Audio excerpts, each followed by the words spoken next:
అందరికీ నమస్కారం.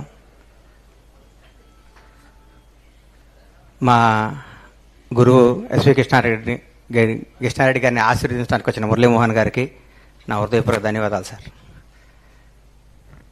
తెలుగు సినిమా అంటే అందని ద్రాక్ష పండు కొన్ని కోట్ల మందికి. ఈ సినిమాలో ఎంటర్ అవటం, సినిమా రంగంలోకి ఎంటర్ అవటం చాలా కష్టం. నాకు చిన్నప్పటి నుంచి సినిమా అంటే మోజు, ఎక్కడైనా సినిమా ఇండస్ట్రీలో బతకాలనే ప్రేమతో ఉన్న టైంలో ఫిల్మ్ ఇన్స్టిట్యూట్కి రావడం జరిగింది. తర్వాత ఇక్కడ తట్టుకోవాలి అంటే ఏం చేయాలని చెన్నై వెళ్ళాను. చెన్నై వెళ్తే శ్రీకాంత్ అన్న గొడవ చేయకూడదు, ఏనండి కొంచెం నేను మాట్లాడేది తర్వాత మాట. శివాజీ గారు ఏనండి సార్ ప్లీజ్, మీ టైం మా గురువు గారి దగ్గర మాట్లాడుతానండి. పరస్పర తర్వాత కలుసుకొని మాట్లాడుకోండి. గురువు గారి గురించి మాట్లాడే అవకాశం వచ్చింది నాకు చాలా రోజుల తర్వాత. రెడీ అనుకుంటే నేను చెన్నై వెళ్ళాను. కొంచెం తప్పుకోబాబు. చెన్నై వెళ్తే అగ చిట్టి అని చంద్రకాంత్ ఉన్నాడు కదా, ఆయన చూశాను. చూడంగానే ఆయన హైటు ఆయన చూసి ఏం చేస్తున్నావు అన్నాను. వేషాల గురించి ట్రై చేస్తున్నాను అన్నాడు. ఎన్ని రోజులు చేస్తున్నావు అన్నా. అప్పటికే 6 ఏళ్ళు అయింది అన్నాడు.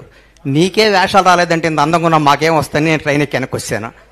వచ్చి తర్వాత ఒక నిర్మాత దగ్గర ఒక 6 నెలలు మేనేజర్గా చేసి తర్వాత నర్సారెడ్డి గారి దగ్గర ఒక సినిమా చేశాను.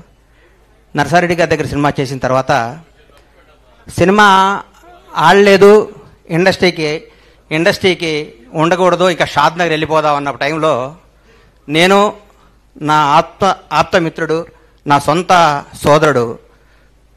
సోదరుడు కంటే ఎక్కువ శ్రీకాంత్ అన్న ఇద్దరం కలిసి షిరిడి తీసుకెళ్ళాడు నన్ను. షిరిడి దర్శనం చేసుకుని కూర్చుంటే దారిలో ఏంటంటే వెళ్ళిపోతాను, షాద్ నగర్ వెళ్ళిపోయి మళ్ళీ వ్యాపారం చేస్తానని చెప్తుంటే డైరెక్టర్ గారు థ్యాంక్ యూ బ్రహ్మన్న, సంతోషం మీరు రావటం చాలా ఆనందం, సంతోషం. మా గురువు గారు బర్త్డేకి మీరు రావడం సంతోషం. కృష్ణారెడ్డి గారు అచ్చిరెడ్డి గారు కలిసి గణేష్ నీకు వేషం ఇస్తాను నువ్వు ఉండు అన్నారు. ఏనాడు శ్రీకాంత్ అన్న గొడవ చేయకుండా కూర్చోండి అన్న, చాలా ఇంపార్టెంట్ గురువు గారి గురించి మాట్లాడే అవకాశం. మ్యాటర్ కాఫీ ఎంత బాగున్నా ఏగబడితే తీసేస్తారు కదా, ఈగలు వస్తుంటాయి తోలుతుండాలి. ఈగల ఆలీ అన్న నమస్తే. ప్రస్తుతానికి సార్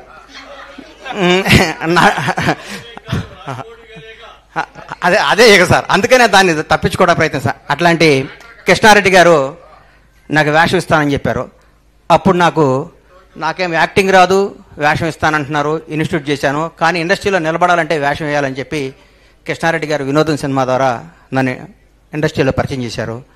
నటుడిని అయ్యాను. తర్వాత కొట్టుకుంటూ ఈ ఇండస్ట్రీలో నిలబడాలని నమ్మకం వచ్చి తర్వాత పవన్ కళ్యాణ్ గారు నన్ను నిర్మాతం చేశారు. నా జీవితం ఊహించని విధంగా ఉంది. కానీ ఈరోజు మా గురువు గారి గురించి మాట్లాడుతుంటే నా తండ్రి గురించి మాట్లాడుకున్నంత ఆనందంగా ఉంది. నాకు ఒక్క చెడు అలవాటు రాకపోవడానికి కారణం కృష్ణారెడ్డి గారు. ఎందుకంటే నన్ను అర్లీ మార్నింగ్ గణేష్ నువ్వు రా మా ఇంటికి రా అని చెప్పి 5 o'clock ఇంటికి తీసుకొచ్చి నన్ను కేబీఆర్ పార్క్లో ఇద్దరం కలిసి వాక్ చేసేవాడు. నా జీవితాన్ని ఎట్లా నడవాలి, ఇండస్ట్రీలో ఎవరితో ఉండకూడదని నేర్పిన మహానుభావం ఆయన. కృష్ణారెడ్డి గారికి కేవీ రెడ్డి గారికి ఉన్నంత గొప్ప మ్యూజిక్ సెన్స్ ఉంది. ఏమి సినిమాలు సార్ ఆయన తీసింది. ఆయన తీసిన వినోదం చిత్రం గురించి చెప్తాను. ఆయన హీరో విలన్ ఇంటికి వచ్చి విలన్ని కామెడీ చేసి వాళ్ళ కూతుర్ని పెళ్లి చేసుకునే కాన్సెప్ట్ సీను వైట్ల లాంటి వాళ్ళు ఆ కాన్సెప్ట్ని పట్టుకొని కోట్లు సంపాదించి ఇండస్ట్రీలో ఒక దశాబ్దం పాటు ఆయన కథనే కాపీ కొట్టుకొని మార్చుకొని చేయడం జరిగింది. ఆయన తీసిన శుభలగ్నం అనే సినిమాని మొగుడు నమ్మేటివేంటి సార్. మావి చిగురు ఏమి సినిమాలు సార్. ఆహ్వానం ప్రపంచానికి ఒక కొత్త భారత చలనచిత్ర రంగానికి ఒక కొత్త కథ. పెళ్ళే వేడుక కాదు, విడిపోవటం కూడా ఒక వేడుక అని చెప్పిన మహానుభావుడు ఆయన తీసిన సినిమాలో ఆయన మాట్లాడే మాటలు ప్రతి ఒక్కళ్ళు ఈరోజు ఏ సర్టిఫికెట్ రాకపోతే బాధపడుతున్న ఈ రోజుల్లో యూ సర్టిఫికెట్తోనే సినిమాలు తీసి కలకాలం నిలబడ్డ గ్రేట్ డైరెక్టర్ ఎస్వి కృష్ణారెడ్డి గారు, లెజెండరీ పర్సన్. ఆయన తీసిన సినిమాలు ఒకటేంటి, ఆయన కథల్ని ఆయన పాయింట్లను తీసుకొని ఒక 2 దశాబ్దాల పాటు ఇండస్ట్రీ నడిపిస్తున్న గొప్ప వ్యక్తి ఆయన. ఈ రోజు వరకు కూడా ఆయన ఒకరిని ఒరే అని పిలవటం నేను వినలేదంటే నాకు ఎంత ఆనందం వేస్తుందంటే, ఎంత ముచ్చటేస్తుందంటే, నా పూర్వజన్మ సుకృతం కృష్ణారెడ్డి గారి ద్వారా నా నటుడిగా పరిచయం అవటం. కృష్ణారెడ్డి గారు ఈ వేదిక ద్వారా ఈ జన్మదినం ద్వారా మిమ్మల్ని కోరుకుంటుందంటే మీరు సినిమాలు తీయండి సార్. మీ అంత గొప్ప డైరెక్టర్ తెలుగు ఇండస్ట్రీలో లేడు సార్. నేను చెప్తున్నా, ఎందుకు చెప్తున్నానంటే May 9 వినోదం సినిమా రిలీజ్ అయింది, స్టార్ట్ చేశారు. August 12 రిలీజ్ చేశారు. 80-90 రోజుల్లో సినిమా రిలీజ్ చేశారు. మీ ఇన్స్పిరేషన్ తీసుకుని నేను ఆంజనేయులు 102 రోజులు సినిమా రిలీజ్ చేసేసారు. సినిమా అంటే ఫటా హిట్ ఫ్లాప్ మన చేతుల్లో లేదు. సినిమా తీయటం గబగబ జనాల్లోకి పంపించి జనానికి అందియటం. సంవత్సరాలు సినిమాలు తీయటమేంటి సార్, 4 ఏళ్ళు సినిమాలు తీయటమేంటి సార్. ఎన్ని కుటుంబాలు ఎన్ని థియేటర్లు ఉన్నా, నేను ఎగ్జిబిటర్గా ఒక థియేటర్ ఓనర్గా చెప్తున్నా, లాస్ట్ ఇయర్ మన థియేటర్ బ్యాలెన్స్ షీట్ చూసుకుంటే 40 లక్షలు నాసు. ఇంతకుముందు ఎంత డబ్బు వచ్చేది థియేటర్లో రన్ చేయలేకపోతున్నాం సార్.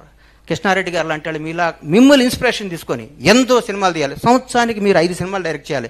దీర్ఘ సుమంగళి బాబా ఏం సినిమాలు సార్ డైరెక్ట్గా తీసింది. పెళ్ళాం ఊరు వెళ్తే ఏం సినిమాలు సార్ ఆయన తీసిన సినిమాలు. ఒక శ్రీకాంత్ అనే అన్నకి ఒక శకం ఒక ఆయన కృష్ణారెడ్డి గారు చేయి పట్టుకొని ఒక దశాబ్దం పాటు నడిపించాడు. ఒక శ్రీకాంత్ని, జేడి చక్రవర్తిని, ఒక జగపతి బాబు వరుసగా ఫ్లాప్లు ఇస్తున్న జగపతి బాబుకి, జగపతి బాబు నువ్వు స్టార్వి, నువ్వు అమితాబ్ బచ్చన్ లాంటి వాడివి అని చెప్పి ఆయన శుభలగ్నం సినిమా తీశారు. ఆయన ఎంతమందిని పరిచయం చేశారో, ఎంతమందికి జీవితాన్ని ఇచ్చారో, ఎంతోమందికి. బ్రహ్మానందం అన్నకి, కోట గారిని, బాబు మోహన్ గారిని, ఆలనా నీ జీవితం అటు ఇటు కానీ నీ జీవితం చిన్న చిన్న వేల చేసుకుని జీవితం నేను స్టార్ని చేశాడన్నా. స్టార్ నీ జీవితాంతం నీ గుండెల్లో ఎస్వి కృష్ణారెడ్డిని టాటూ ఎంచుకున్నా మన రుణం తీరదు ఆయనకి. గురువుగారికి ఏమిచ్చి రుణం తెచ్చుకోవాలన్నా మనం. ఎంఎల్ఏలా నీతో ఎంఎల్ఏలా చూస్తే సాలేవా ఆడు హీరో డైరెక్టర్ అన్నారు ఇండస్ట్రీలో. అప్పుడు నేను ఉండేవాడిని. ఇండస్ట్రీ రికార్డులు కొట్టాడు. Legendary person. గురుగారు మీకు మేమేమిచ్చి రుణం తెచ్చుకుంటాం సార్.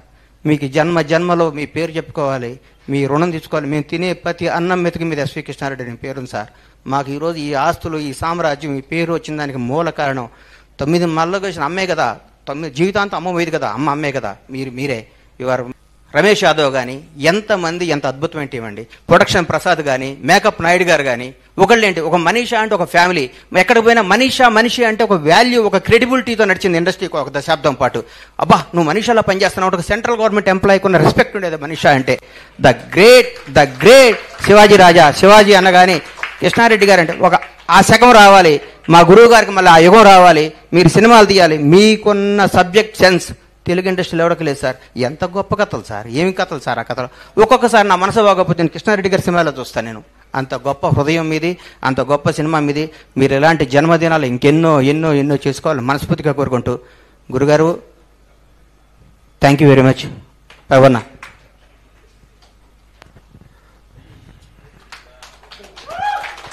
అద్భుతం, గొప్ప దృశ్యం ఇది. థ్యాంక్ యూ బండ్ల గణేష్ గారు. ఇక నాకు ప్రేమ ఖైదీలో జూనియర్ ఆర్టిస్ట్గా చేస్తే రామానాయుడు గారు 1000 రూపాయలు ఇచ్చారు. తర్వాత మళ్ళీ ఇండస్ట్రీలో డబ్బు చూసిన వినోదం మా అచ్చిరెడ్డి గారు 10,000 రూపాయలు క్యాష్, ఒక నవరాత్రాల ఉంగరం ఇచ్చారు. ఆ క్యాష్ ఇప్పటి వరకు వాడలే సార్. బీరువాళ్ళు అట్లాగే ఉన్నాయి, ఆ ఉంగరం అట్లాగే ఉంది సార్. Thank you sir. ఉంగరం పెట్టుకోండి, క్యాష్ వాడుకోండి. కొన్ని చెరుపుకోలు హృదయాల్లో పెట్టుకుంటారు అంతే ప్రభు గారు. నాకదు చాలా మందిలోకి రావాలి గణేష్ గారు.